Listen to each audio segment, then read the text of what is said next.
Cruisers. Dan, Veronica, Dennis, your travel host. We are talking the food here on Margaritaville at Sea Islander. And one of the things I've noticed is because this is not a massive cruise line, you see complaints online that, oh, it's not basic enough. There's too much fish. There's too much seafood. Here's the reality. There's usually one shrimp and one fish out of 6 entrees every night.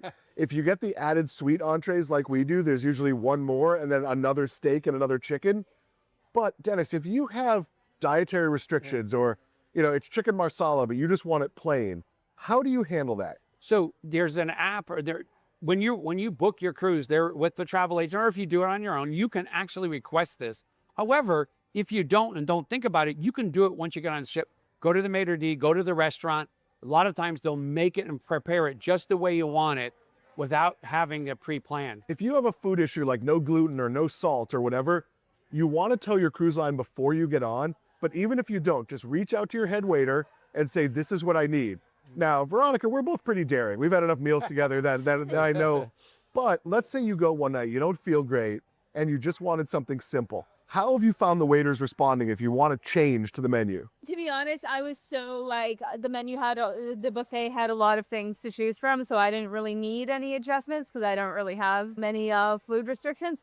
But there were big signs around the buffet that if you want plain pasta, actually that's exactly what it said. If you want pasta with tomato sauce, pasta, buttered noodles, please request it and we will make it. If you need gluten-free pasta, but anything they have in the dining room, while they're not cooking to order, you can't make salmon for 600 people to order, they are making it. So if you say, hey, I'd love the salmon, but I really don't like the spicy sauce or the creamy sauce or whatever it is, You're going to make it that way. And one of the lessons we've learned is the reasons cruise lines have thinned out their menus is because they were throwing a lot of food away. And I'll give a real example. So one of our favorite restaurants is the Hibachi on Royal Caribbean.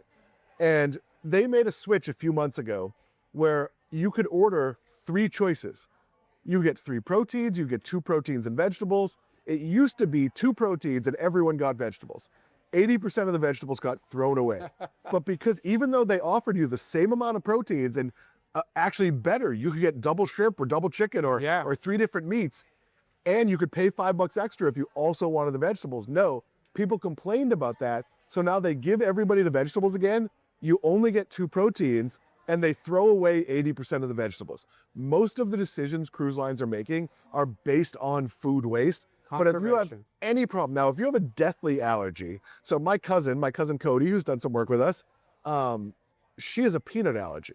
That you want your travel agent to communicate beforehand, because you don't want them to be like, oh, you know what, I'm gonna do nice for you. I'm gonna leave you the chocolate-covered strawberries dipped in peanuts, and you die in your hotel room or in your cabin. Communicate. Every cruise line is accommodating. Smaller cruise line here, they're gonna take great care of you. And if you're in the main dining room and you're unhappy, they'll go get you a burger off the burger bar if you ask. Like a plain burger even.